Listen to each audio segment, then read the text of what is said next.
to the Nigerian president, Muhammadu Buhari, who yesterday signed a new executive order number 11 on the maintenance of national public buildings.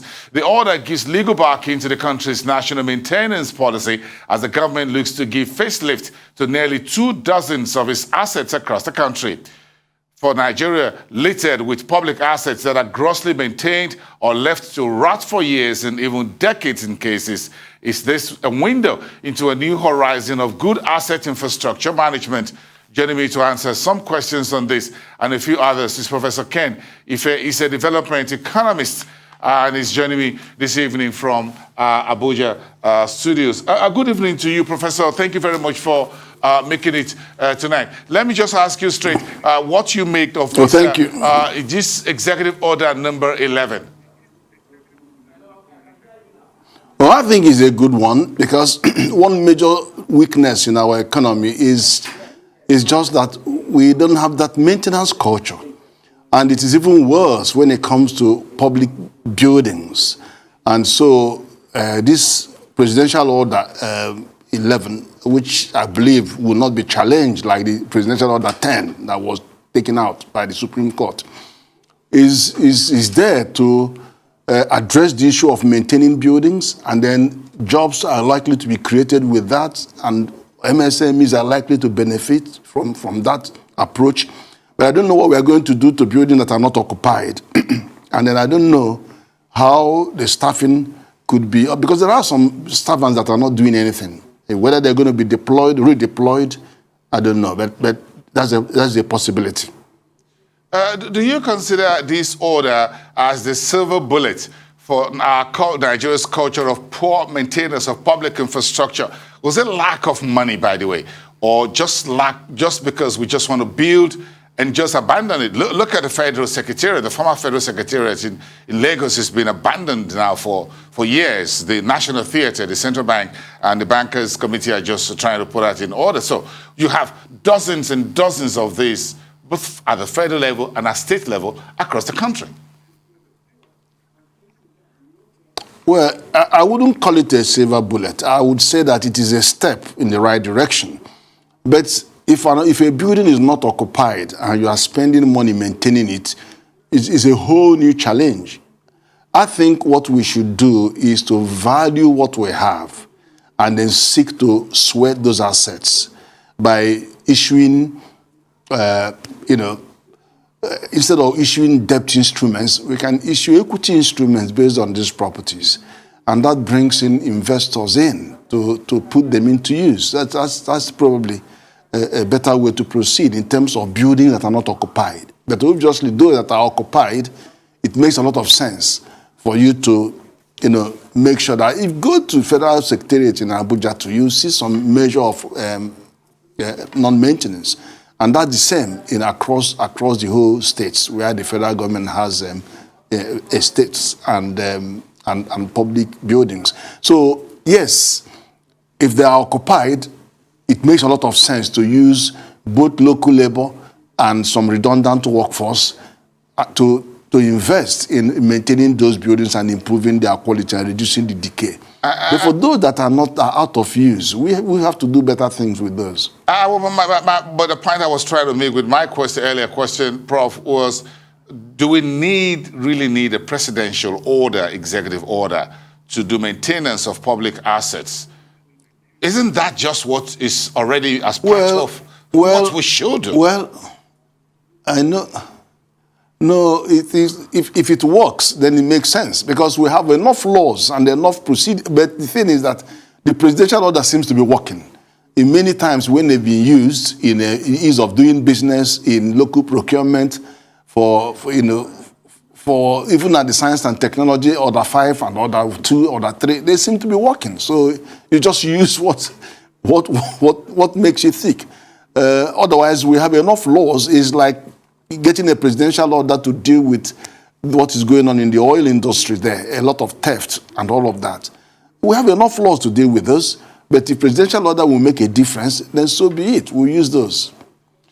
Do you think this Executive Order 11 will be what you call an enabler for the incoming infraco that has been the multi-trillion naira infraco being planned by the central bank and the private sector? I'm not really sure because the infraco is going for new projects, very major strategic projects, not for things like maintenance of buildings. They have roads, they have aviation, they have airports, they have bridges, they have so many huge infrastructure holding the country back and denying us the diversification that we need across various sectors. I think they have their job cut out for them in those respects because that's where you are bringing in private sector, trying to take over the 26 or more heavy projects across the country the federal government is currently handling. I mean, the types, you know the big projects like Lagos Ibadan Expressway, you have a bridge, Niger Bridge, you have so many major projects. That's why we're looking at getting the infrastructure company to not to go to government building. We have a lot to do with those kind of intervention. I don't think is the maintenance of public buildings that will be the main focus of the infrastructure company. Oh, you mentioned a little bit earlier in your conversation about if we need an executive order with oil theft and sabotage and all of that. Let's tie that into this conversation. The wanton theft of Nigeria's crude oil and sabotage of assets in that sector in the Niger Delta and other areas of the country. Stand by, Professor Ken Ife from Abuja. We'll be back with you. Stand by, everyone, after this break.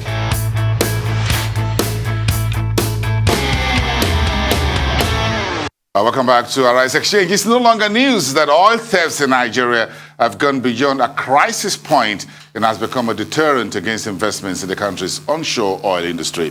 And that much was contained in a new report recently released by a think tank body called Wood Mackenzie. And that was confirmed also by the head of the State Oil Corporation, Mele Kyari. I'm asking a few questions around this with my guest on the show, Professor Ken Ife, live from Abuja studios. Professor, thank you so much. We'll talk about this. Let us chat about oil theft and sabotage. Do you think enough is being done to arrest this worsening situation? I don't think so, because this is proceeding at a monumental stage. And something pretty urgent should be done about this. If we want to put presidential order on this, yes, but let's target the main culprits. I don't agree that artisanal refiners should continue to pollute the whole.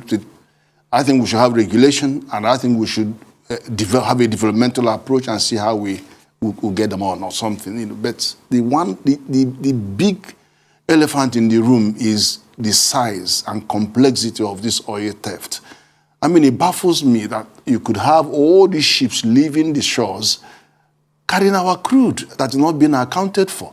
So I think we need to have an urgent intervention, and presidential order has been working. So let's try that.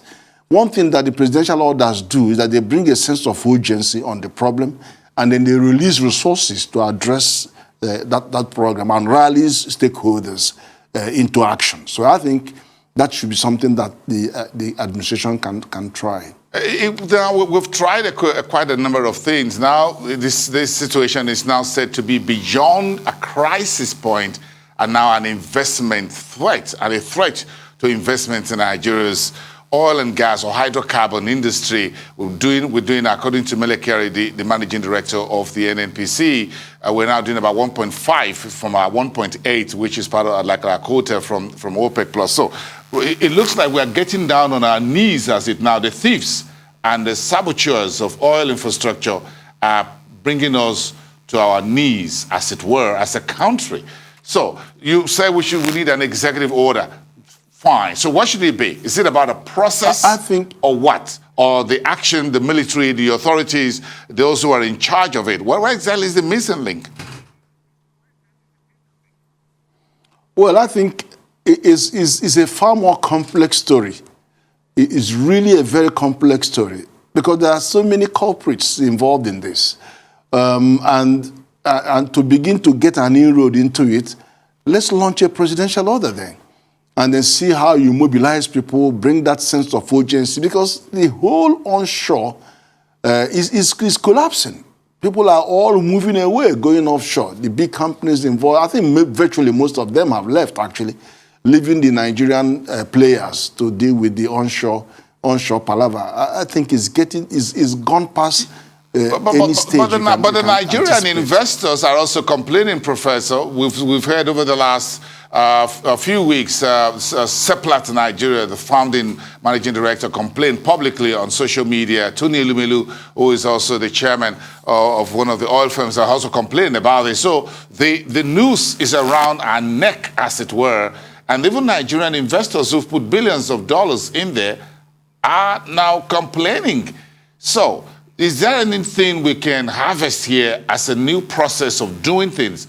Who should be given the marching orders via an executive order? The president, incidentally, is the minister for petroleum. So who else would give orders? Is the minister for petroleum is the president of the country. That's number one. But can you look at the monumental cost of Dangote having to do submarine piping of his products to Lekki? Underground waters. Can you imagine the cost? Simply because he couldn't risk surface pipeline to Lekki. It just delays his recovery of his investment. So I think we can handle this with kids' glove. It has led to investment meltdown in that region. And apart from the other crisis that it causes, each time you destroy, each time you break a pipeline, look at what it costs you to repair it. And then not to talk of when the thing is officially actually going out into the barges and tankers, and you have no way of accounting for those. And then also you have reports from NATI. They have been putting reports out on what has been going on. And we haven't had that stomach to deal decisively with this issue. It's just the investment that it is melting away from the country.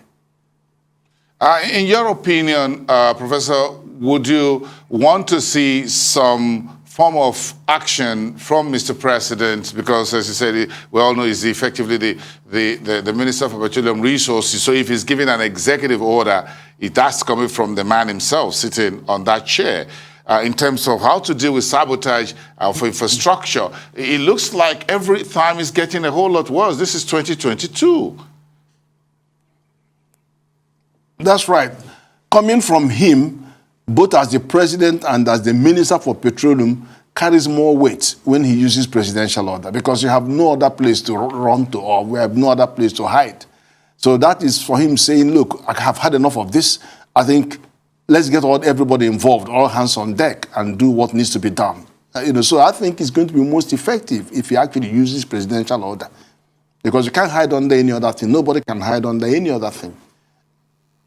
Interesting. Thank you so much for your insights tonight, Professor Ken Ife. We'll see you next time, and do have a great evening.